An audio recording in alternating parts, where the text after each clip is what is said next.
Hey everybody, Dr. Sandal here, breaking the boundaries of mainstream medicine. Today I'm talking shift with my buddy Nez Iskandrani, who runs Pure Maintenance.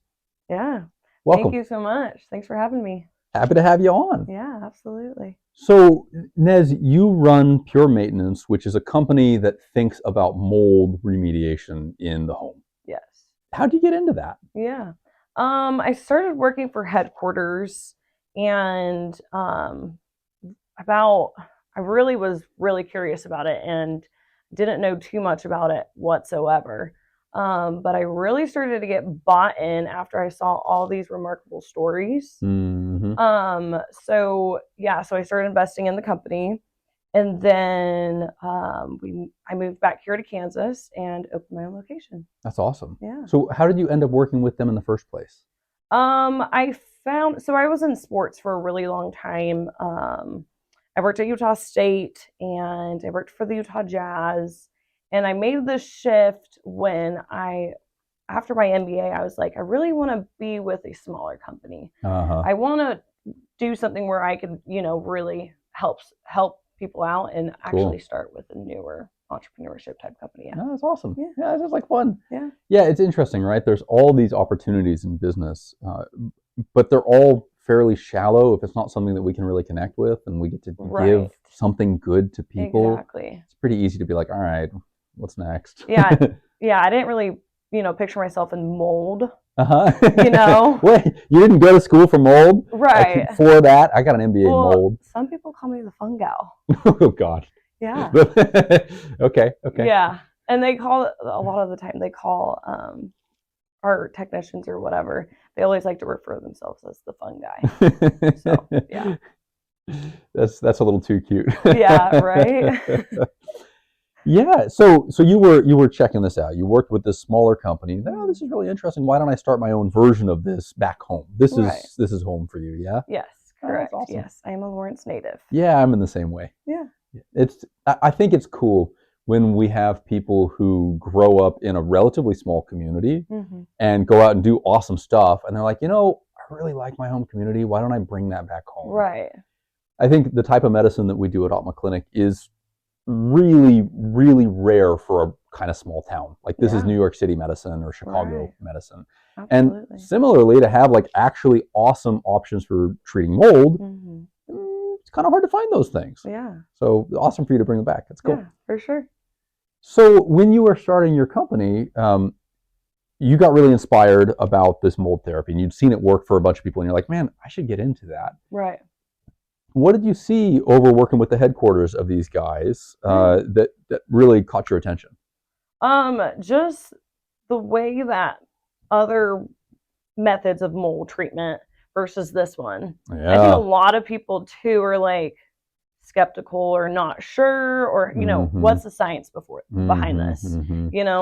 So I'm a very curious person, and I started to dig into it a little bit, and just with all the different doctors and all the different jobs that we did and all the different people that we've been able to help, really it was just night and day. I was like, I didn't know that mold was what I was supposed to do, but I think it is, yeah. And here you are as the fun gal. Yeah, exactly. Yeah, it's full circle. It's amazingly difficult to get rid of mold in a home. I think when I first heard about your guys' company, I don't even remember, maybe you reached out to me first and said, hey, I'm here. When I first heard about your company, the first thing that I thought was, whoa, hang on. That's like actually a really big improvement in our typical processes. Right. We have a lot of people who come to us for mold toxicity, and maybe we should take a step back and talk a little bit about mold and the trouble that it causes people. But yeah, we see people come in with this as part of their chronic illness, often causative, the primary cause to their big, miserable, complex. Right. Nobody can figure it out. The root cause. Yeah. Yeah, and we go, well, have you ever thought about mold in your home? People are like, what? And so I don't think it's really on people's radars. Right. And therefore, there's not a lot of, I think, innovative technology to kind of push forward on it. To have you guys kind of come into town and like, hey, we can do this in a slightly better way is like, hey, that's a really, really big deal because what we currently have is tough. Right. Historically, it's been okay, we look for mold. Okay, you've had water damage here. There's mold there. They pinpoint that area. Yeah, and then it's bringing the demo guys. Yes. Like, let's tear down your wall. And it's like, I've had so many people I've talked to have had just horror stories about trying to get mold out of their home. And then it's like, you hope it worked. Right. Whew. Out of sight, out of mind kind of a thing too with that. It's like, you don't visibly see it. Little do you know it's airborne. It's circulating through your entire home. Yeah. Yeah. Yeah, and so you tear down the wall and you get rid of what you hope is the source, but it's also in other places in small amounts. And then those small amounts can become larger amounts. Yes. Anytime you touch it too, it gets agitated. Wants to spore out, and those little mold colonies want to find a new home. So, yeah. It's a tough thing. It's tempting to think about them as little cute colonies. Right? But they're so vile. Right. It's fascinating to me. I think either mold toxicity went underdiagnosed for a long, long time, or humans have been suffering with this for ages. Yes. Like a lot of people in our area have like German ancestry. Yes. And French and English ancestry. And all of these countries for hundreds of years lived in like pretty damp environments. And so it makes you wonder, like, what is the long-term historical health burden of mold? Because nowadays, when we can measure these things quantitatively, we're like, man, this is a huge problem for this individual. I'm thinking about, people living in rougher conditions in, huts and it's like, stormy England all the time. Like, God, that's a lot of mold. Jeez. Right. No, yeah, absolutely. I've thought about that too a lot. And it's crazy how even probably the very first, type of mold treatment's been traditional mold remediation. And even that wasn't even a thing until, they tagged it on to like fire, water damage and stuff of that sort. But that didn't start until the 1970s. So you're just thinking like they just lived in those environments. Yeah. And they just thought, allergies or Right. They kind of like, I don't know what it is. It's kind of time of the year. I think about this in medicine. As we get more precise, our language gets better. Back in the 1950s, it's like, oh, grandma passed away from old age. Right. Well, what specifically? And nowadays, we're like, oh, well, this individual had a cancer that was led by this, that was precipitated by this, and that's why they passed away. We used to just call that old age. So similarly, it's like, well, this person had a lot of mold stuff. They just, what was it, allergies? I don't know. Right. And they just put their hands up and they're like, yeah. Like, oh, that's the extent of what we can do. It's cool. We have all of this technology to be able to push health further forward. And I think this is a really, really big shift. Yes. A lot of times, even in mainstream medicine, doctors who, again, are very, compassionate, awesome people in general, they're very bright, but they have a particular type of training that sometimes is outdated. There's a big shift happening where we are able to go, hey, we can measure mycotoxins and we can measure and quantify the damage that it has to individuals, and we can treat it and prove that these things improve. Yeah. That's a huge shift to be able to get into these root cause things. Right. I think most MDs know that there is a thing called sick building syndrome. Yep. That's like the 90s version of like, our language is maybe getting a little bit better. Oh, the house is making you sick. Yeah. Okay, well, yeah, there's something to that. Can we get better? Right. Going back to our talk about England, that old kid's story, The Secret Garden? I don't think so. There's this old story about this young girl, and I'm forgetting the details, but I think she gets her parents pass away, and she's like adopted by her uncle. Oh, okay. And her uncle's really wealthy, and he lives in this mansion, and he's got a son or a daughter who's bound to a wheelchair, really sick, like the classic sick kid. Yep. And it turns out the arc of the story is that the sick kid gets better by having this playmate who takes them outside. And I was like, oh, it was just being inside that was making you sick. Yeah. Well, it turns out that that's actually a super common trope in older literature from Europe. So it makes me think that, like, there's been a lot of sick building syndrome for a long time. Right, absolutely. Be that mold or whatever else, but mold is usually top of my awareness for, like, hey, that building makes me feel like crap. Right. Like, there's something to think about there. Yeah, I tell that to a lot of our customers too. Sometimes they go on vacation, and they're just like, I'm away from my workplace that I don't like, and I'm just happier because I'm on a beach, know. where it's like, no, actually you're exiting that toxic environment and you're spending a lot of your time outdoors. Right. And Yeah. Well, maybe we should back up and talk about what mold can do to people, because there might be people who are listening who are like, okay, that's interesting, but what does that do? I think, to me, the surprising thing is how many things it can cause. The symptoms list just gets longer and longer and longer. Yeah.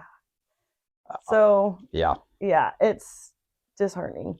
But a lot of the time too, I think people also know mold is grown outdoors, right? Mm-hmm. But when it gets indoors, wherever there's oxygen and moisture, there's mold can be grown. Right. Right.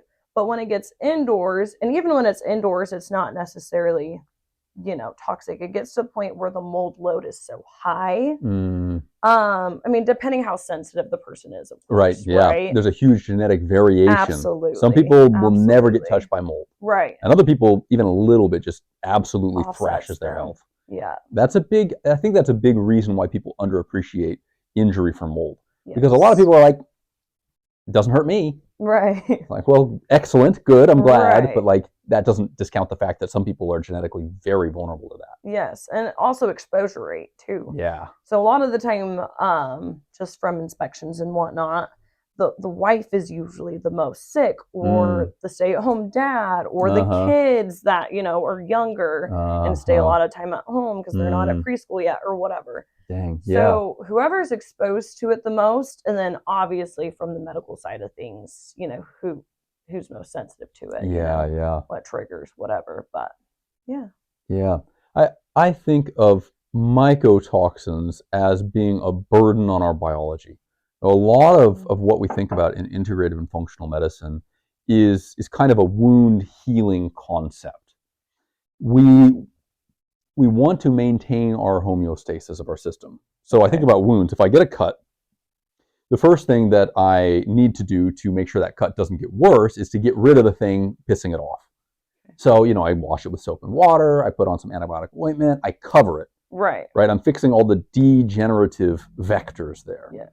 Then it's up to my body to do the regeneration. And homeostasis is always a battle between these two forces. Right. Similarly, with mold is just this degenerative burden that sits on us. And some of us don't detoxify that very well. Right. And if we're someone who's sensitive and we have an environment in which that's happening, this burden gets heavier and heavier and heavier and heavier, and eventually it basically can't be regenerated, and we start to get something really off with that. And you're right, the list of symptoms, the things that mold toxicity can cause is super long, because it's just this general irritant. Certainly things that we think of as inflammatory are going to be highly affected by that. So things like chronic sinusitis, frequent sore throats, allergies, gut issues. Right. I'm often surprised at how many gut issues are actually related to mold toxins. Cancer rates. Right. I mean, I think everyone has that in their mind. Like they think about the toxic black mold. Yes. Everyone is aware that it's a carcinogen. Yep. But that's kind of this sort of vague out there, I don't know, maybe in 30 years I'll worry about it thing. Yeah. But someone in that environment is having immediate effects of that. Yeah. One of the things that I find the most stunning is how much mold toxins can affect nerve tissue. Okay. In my opinion, a lot of anxiety. Oh, yeah. Over rumination. But also, if that's untreated over time, cognitive decline and brain fog. Yeah. Mold is huge for those. Yeah. And I think everyone can resonate with a little bit of like, hey, I'm not quite as, 100% as I used to be when I was 20. Sure, yeah. Okay, well, that's just a big picture of what's degeneration and regeneration. Right. And if you have any mold sensitivity, like, man, we got to get rid of that. Yeah. Tricky. Oh, absolutely. Yeah. The root cause of it too. Yeah. Yeah. Lawrence, I find, is pretty bad for mold. What's your thoughts on that? It seems like there's a lot of housing that has mold problems in Lawrence. Right. I think just the older historical homes and buildings is huge. And then the humidity, of course. Yeah. Yeah. I heard someone say that there was something about our soil mixture here. I've heard that too. And I don't know enough functional geology to weigh in there, but something about the way that our soil holds or doesn't hold water. Yeah. And then you're saying also there's old stone foundations. Yeah. A lot of houses in Lawrence, you can walk downstairs and there's, seeping, there's weeping from the stone foundation. It's like, that's going to be a problem. Yeah. It's cringy. And even too, like newer homes, the way that they're sealed is also, some people are like, I have a new home, there's no way I have mold here. Which is not the case. Tell me about that. Just in the 80s, they wanted to make with AC and heating. They just wanted it to be more efficient inside of a building. So they put almost a sealant when they're building a home, which doesn't let the house breathe, or the building breathe. So it sounds like a good idea at the time. Right, exactly. Yeah. And it's just mold strives in that environment. The sort of stagnant environment. Yeah. Well, it's one of the reasons, we have mold absolutely everywhere outside. Yes. But it's rarely an issue because there's just constant breeze and flow, and it's fine. It's easy. Yeah. But you stick that inside a sealed box. Like some of the worst exposures I've ever seen professionally are people who open up an ancient chest. Like they go open in grandma's attic or something. Yeah. And they open something up and they open this and they just get blasted with this like obviously mildewy, moldy stuff. Right. And they get a cold. There's so much inflammation acutely from that they get a flu or a cold. They get a respiratory illness because their system's just like, man, so much degeneration at once. Okay, we're going down. We're getting sick. Hit with it, yeah.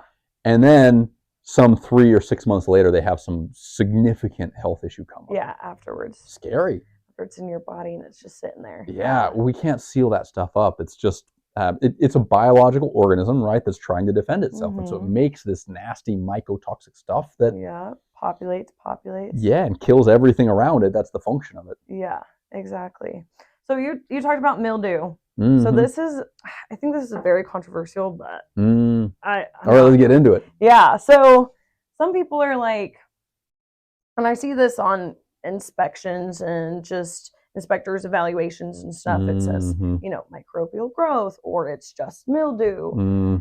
I have my own personal belief, but I don't think mildew can be grown inside. I think, I was actually just asking Ed this while we were just sitting out there, but I think mold can only be grown inside, and mildew is an environment for outside. Interesting. Yeah, just with the condensation and just there's a different smell to it too, I feel like. Disambiguate those two things for me. Are those stages of fungal growth cycle, or the species of mold? Right. When you say mold versus mildew, are you thinking, like, what differentiates those? I think it's the different stages. I think,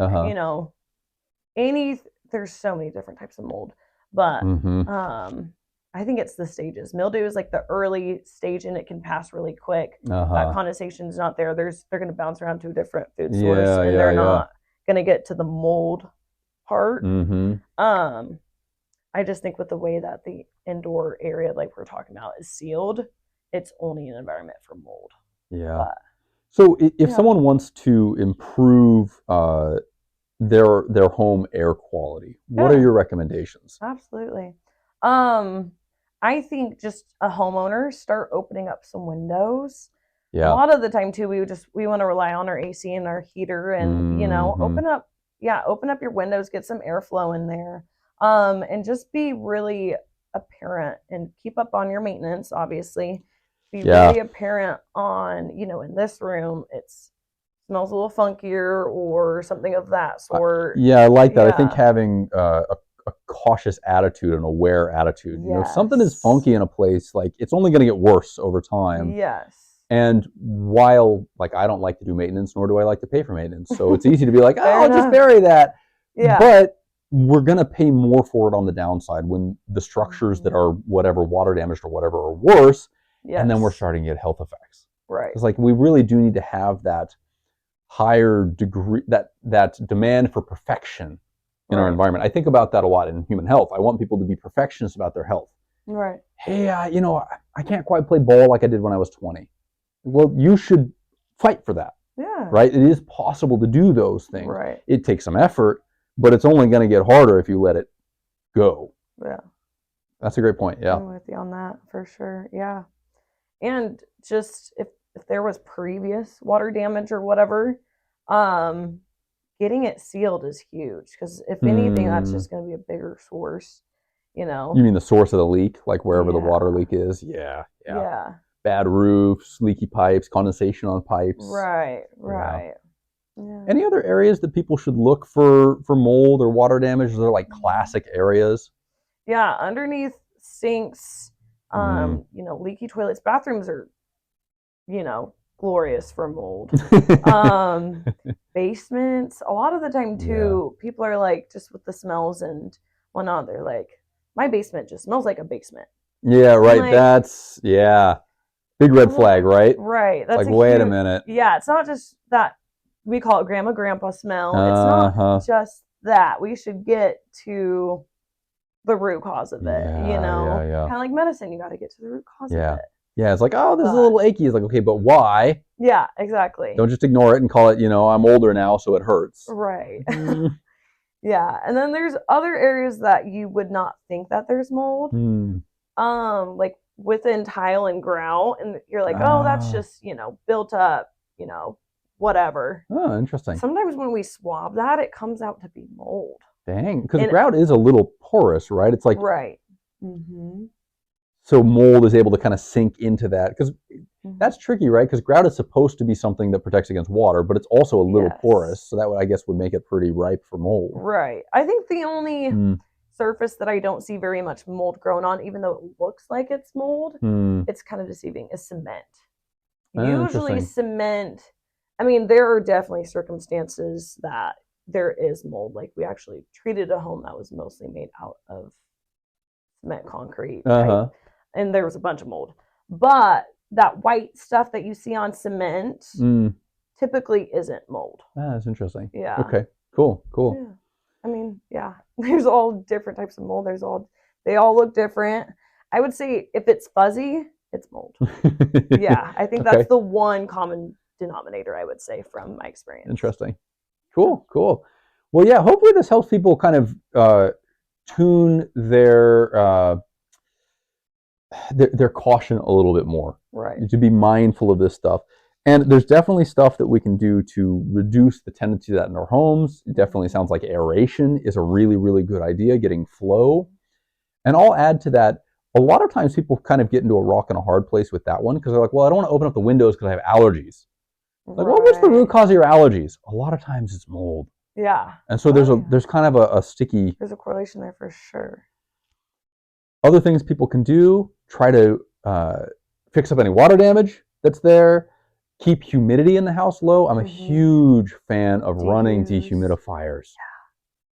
Yeah. I tend to recommend that people keep their humidity in their home below 40% to try and control mold. Do you guys have any strong opinions about that? Yeah, anytime that we run our moisture meter and we see it above the 50-40 range is a red flag. Yeah. So, because that just means there's sitting moisture around for whatever mold might be there to just work on. Right. Exactly. And then for anybody who's listening, one of the big things to think about here is talk to a physician or look online, do your own research about what might be related to mold. If in your house there is that grandma smell, it's like, wait a minute, what is that? See what you can do to improve that. And one of the really cool things about having people like Nez in town is that if you need a professional, this is the person to talk to. Yeah. If you find, okay, yes, I have health issues, and yes, my home has something going on, there's lots of options and way to look at this, so go talk to a professional. Yes. One of the things that I really like about your guys' technique, and we haven't been too clear about that, and people can go check out your website and stuff if they want to, is that you guys have a technique that is non-deconstructive. Right. You guys don't have to tear stuff out to successfully treat things. Right. And I really like that you guys do this with non-toxic substances, which is super important for me, because it's no good getting rid of mold in your home and then you've got another terrible toxin in there. Right. So I'm historically skeptical of companies that are like, oh, I've got some, massive chemical treatment for your home to fix the mold. I'm like, nah, maybe pass. Yeah. Yeah, it's like symptoms. It's like you're taking, medicine, and then it's like, oh, another symptom flares up. Tricky. Yeah, absolutely. Yeah. Well, cool. Nez, any closing thoughts? Any questions for me? Anything we can share with people who are watching?